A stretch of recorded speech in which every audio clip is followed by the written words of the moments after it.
Odio la polvere. Ho condotto me stesso. Vieni Marco, vedi ti faccio vedere. Benvenuti, Piano Provenzana Etna Nord. Avvicinati. Il verde più alto di Sicilia. Pollo arrostito. Q. Un'altra Q. Una terza Q. E il simbolo di Batman.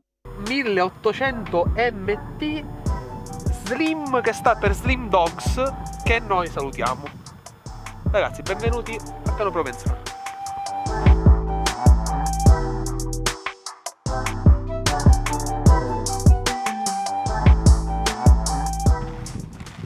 Marco, tu guarda che scena pazzesca. Ragazzi, guardate che cosa incredibile. Quello che vedete attorno è tutto un vecchio fronte lavico che gira attorno a questa parte dove è cresciuta l'erba e c'è quest'albero distrutto, non so se si vede. Facciamo tipo Roberto Giacobbo, lo vedi Omar? Che salutiamo. E invece io sono Omarco. Omarco sei. Perché vi ho portato qui? Per parlarvi non Di un della albero natura, secco. non No. della natura degli alberi secchi, ma dell'HDRX. Che cos'è l'HDRX?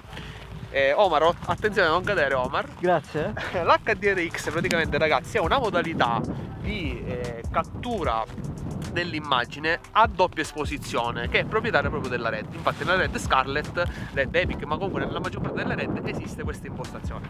Cosa fa di fatto questa impostazione? Praticamente lui registra due esposizioni in cui la prima, che si chiama A-frame, la registra alle impostazioni standard che voi state utilizzando, ad esempio 25 fps a un cinquantesimo.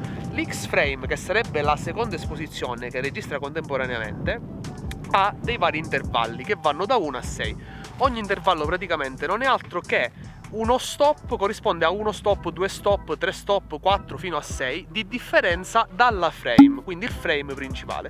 Questo significa che se noi ad esempio impostiamo l'X-frame a fattore 2 lì dal menu, praticamente voi vedrete che lui sta registrando con uno shutter speed chiuso a un 200esimo, perché il primo ce l'avevamo a un cinquantesimo.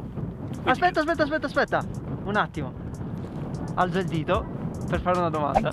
Ok. Ma quindi questo influisce sul motion blur?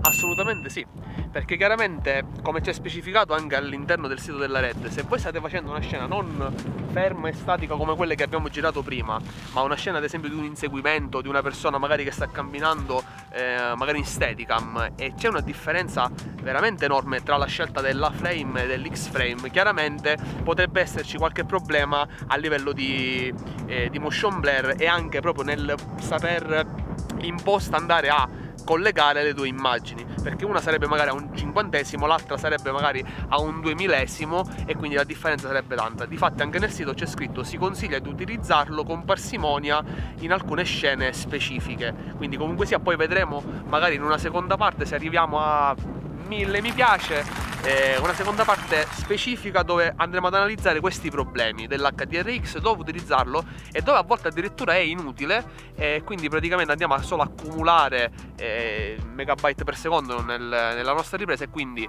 hard disk a tonnellate, e noi ne sappiamo bene qualcosa, vero Marco, che abbiamo 200 miliardi di hard disk? Sì.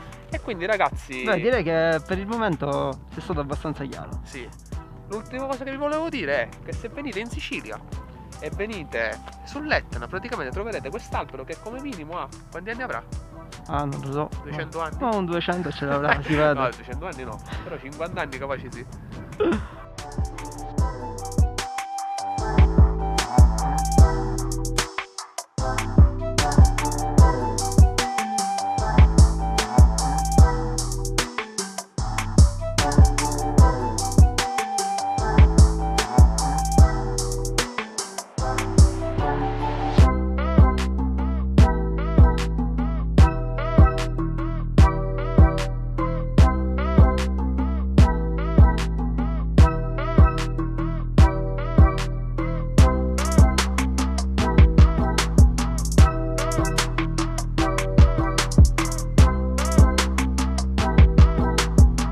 Vincenzo, dove sei?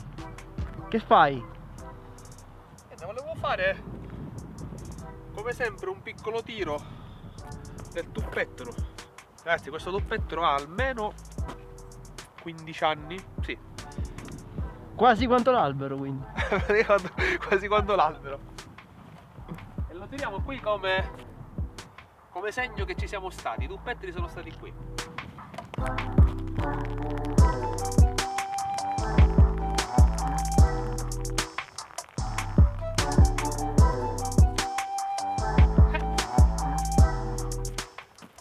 Seguiteci, maledetti. Maledetti! Ragazzi, mi raccomando, aspettate un attimo, iscrivetevi al canale, cliccate sulla campanella, finalmente ce l'abbiamo fatta, abbiamo fatto 4 volte questa scena. E dopodiché seguiteci, andremo in giro per la Sicilia e anche per il world.